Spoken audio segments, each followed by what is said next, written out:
Hello, আসসালামু আলাইকুম। বন্ধুরা কেমন আছেন সবাই? আশা করি ভালো আছেন। আজকে একটা আপডেট সংবাদ নিয়ে আসলাম, সেটা হচ্ছে পর্তুগালের বিষয়। পর্তুগালে অনেকেই শুনেছেন যে পর্তুগালের সেফ এন্ট্রিটা অফ হয়ে গিয়েছে। অর্থাৎ যারা বিগত দিনে ইউরোপে ভিজিট ভিসায় গিয়ে পর্তুগালে সেফ এন্ট্রি করে নাগরিকত্ব অর্জন করতে পারতেন, তাদের জন্য এটা খুবই একটা দুঃখজনক ব্যাপার হলো যে পরবর্তী যার একটা প্ল্যান ছিল, অনেকে ট্রাভেল হিস্ট্রি করতেছিলেন যে পরবর্তীতে পর্তুগালে যাবেন এবং আপনার সেফ এন্ট্রি করবেন, সেটা অফ করে দিল সরকার। এটা প্রবাসীদের জন্য খুবই দুঃখজনক ব্যাপার, কারণ অনেক মিডল ইস্টের অনেক শ্রমিকরাই, অনেক প্রবাসীরাই তারা চেষ্টা করছিল যে সেফ এন্ট্রি করার জন্য, এবং তারা ট্রাভেল হিস্ট্রি তৈরি করছিল তার জন্য, বা ইউরোপের যে কোনো দেশের ভিজিট ভিসা নিতে চাচ্ছিল, যে শেষ গন্তব্য তাদের থাকবে পর্তুগাল, এবং পর্তুগালে যেয়ে তারা নাগরিকত্ব একসময় অর্জন করবে। কিন্তু সরকার সেটা অফ করে দিল। পর্তুগাল সরকার এই সিদ্ধান্তটা নেওয়ার পেছনে একটা কারণ আছে। সেনচেনের একটা হুমকি তাদের উপরে আসতেছিল যে তাদের দেশে অনেক অবৈধ নাগরিক, অনেক অবৈধ প্রবাসী তাদের দেশে যে বৈধ হচ্ছে, এটা সেনচেনের যে অন্যান্য ইউরোপিয়ান কান্ট্রির যে অন্যান্য দেশগুলো আছে তারা তাদেরকে হুমকি হিসেবে দেখছিল। তো এই চাপের কারণে এবার সরকার সিদ্ধান্ত নিতে বাধ্য হলো।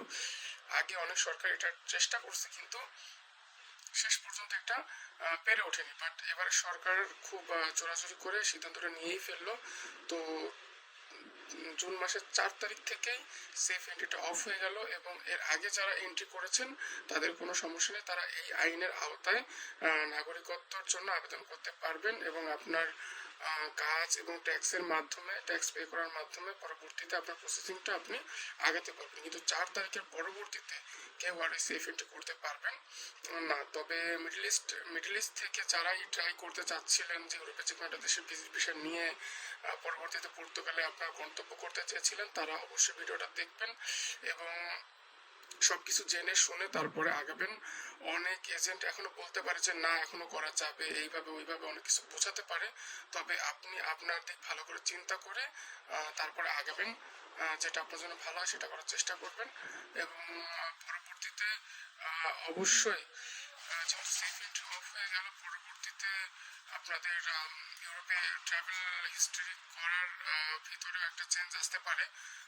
যেমন আগে তো মানুষ ফ্রান্সে বা জার্মানিতেও ট্রাই করতো এসএলএম করে মোটামুটি সেটেল হওয়ার জন্য, কিন্তু ফ্রান্স ইদানিং প্রচুর কঠিন করে ফেলেছে।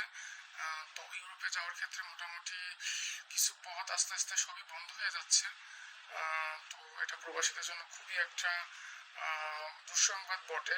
তবে যারা এখনো প্ল্যান করতেছেন যাওয়ার জন্য, অন্যান্য দেশে ট্রাই করে দেখতে পারেন। আমি এর মধ্যে একটা দেশ বলতে পারি, সাজেস্ট করতে পারি, সেটা হচ্ছে স্পেন। স্পেন আপাতত এখনো দিচ্ছে, 3 বছর মোটামুটি থাকলে তাদের মোটামুটি প্রসেসিংটা পজিটিভ আসে, তাদের ওখান থেকে রেজাল্টটা পজিটিভ আসার চান্স আছে। তো যারা পর্তুগাল নিয়ে ভাবছিলেন তারা অপশনটা চেঞ্জ করে স্পেন নিয়ে ভাবতে পারেন। এটা আমার নিজের মতামত, বাকিটা আপনি যেটা ভালো মনে করেন। জার্মান আছে, ফ্রান্স আছে, অন্যান্য দেশও আছে, আপনারা ট্রাই করে দেখতে পারেন। বাট আমার মতামত যে স্পেন মোটামুটি এখন একটা অপশন হতে পারে। বাকিটা আপনাদের যার যার মতামত। তবে সবাই পর্তুগালে যাওয়ার আগে এখন 10 বার ভাববেন। আশা করি আমার কথাগুলো বুঝতে পারছেন। কারো কথায় বা প্ররোচনায় পড়ে কোনো সিদ্ধান্ত নেবেন না, নিজে বুদ্ধি খাটিয়ে সিদ্ধান্ত নিলে আমার মনে হয় এটা ভালো হবে। তো সবাই ভালো থাকবেন, সুস্থ থাকবেন এবং আমার জন্য দোয়া করবেন। আসসালামু আলাইকুম।